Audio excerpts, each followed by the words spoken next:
हमारे बहुत सारे भाई बहन हैं जो सतलोक आश्रम मैनेजमेंट हरियाणा से संबंधित हैं।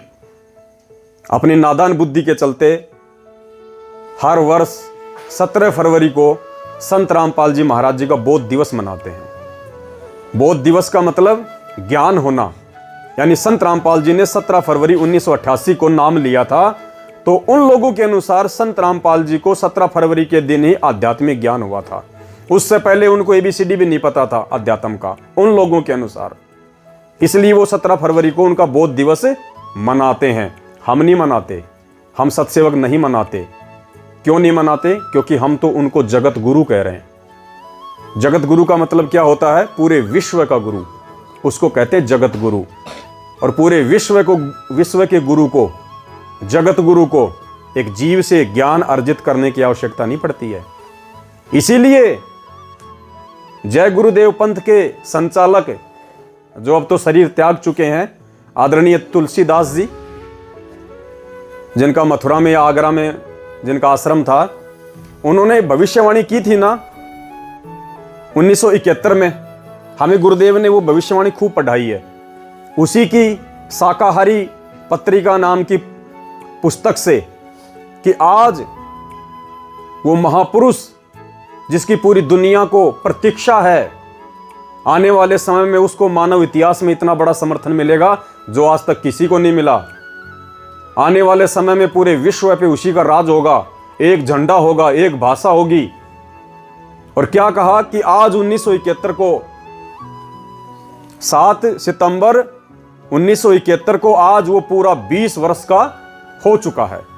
और अगर अभी से उसका पता बता दूं तो दुनिया उसके पीछे लग जाएगी।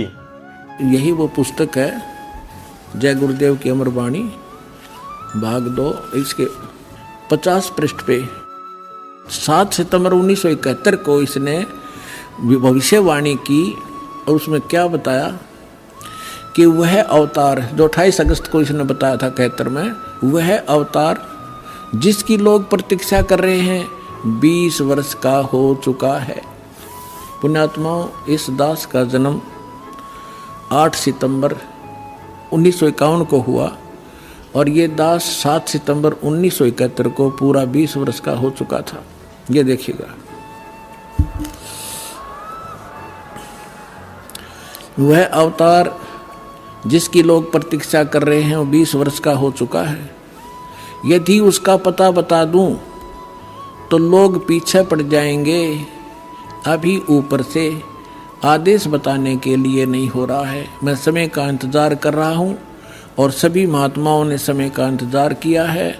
समय आते ही सबको सब कुछ मालूम हो जाएगा। ये 7 सितंबर 1971 को उसने भविष्यवाणी की। अब भाइयों, हमने सार निकालना है। अगर इस भविष्यवाणी को पूज्य गुरुदेव जी ने सुनाया है अपने मुख कमल से, तो इसमें सार है, सार। अगर संत रामपाल जी महाराज जी को सतलोक आश्रम मैनेजमेंट हरियाणा के अनुसार 17 फरवरी 1988 को स्वामी रामदेवानंद जी की शरण प्राप्त करने के बाद ही आध्यात्मिक ज्ञान हुआ है, तो जय गुरुदेव ने भविष्यवाणी 1971 में कर दी थी कि पूरी दुनिया उसके पीछे, जिसको ज्ञान ही नहीं है फिर पूरी दुनिया उसके पीछे कहां से पड़ जाती। वो कह रहा है अभी ऊपर से आदेश बताने का नहीं है, अगर बता दूं तो पूरी दुनिया उसके पीछे पड़ जाएगी। तो सोचिए, अगर संत रामपाल जी को सतलोक आश्रम मैनेजमेंट हरियाणा के अनुसार आध्यात्मिक ज्ञान ही 1988 में हुआ है 17 फरवरी के दिन, तो 1971 में उससे लगभग 18 साल पहले दुनिया किसके पीछे पड़ जाती?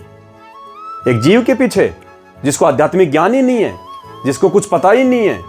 क्या उसके पीछे दुनिया पड़ जाती? ये संकेत किया परमात्मा ने। परमात्मा शुरू से ही परमात्मा होता है, आगे चल के परमात्मा नहीं बनता है। हम क्या पढ़ते हैं रोजाना नित्य नियम में? सतगुरु आदि अनादि है। सतगुरु आदि अनादि है, सतगुरु मध्य है मूल। सतगुरु को सिजदा करूं एक पलक नहीं। अब सतगुरु आदि अनादि है। आदि अनादि का मतलब क्या होता है? आदि यानी जो सृष्टि की शुरुआत से पहले से है, और अनादि जो सबके अंत तक रहेगा। तो ये परमेश्वर है। और इस परमेश्वर को परमेश्वर माने बिना हम चाहे कितने ही ज्ञानी बन जाएं, कितने ही महाज्ञानी बन जाएं, हम कितने ही गुरुजी को हलवाराम का भोग लगा लें, हम कितनी ही भक्ति कर लें, कितने ही हम मंत्र कर लें, हम यहां से पार नहीं हो सकते। जब तक हमारा हृदय और इस ज्ञान को आधार बना के हमारी आत्मा इस बात को स्वीकार नहीं कर लेगी कि संत रामपाल जी महाराज स्वयं कबीर परमात्मा है, वो कबीर परमेश्वर है। ये समझ लेना, हम नो मान लो कि इस दास के स्थान पर कबीर साहब बैठे हैं।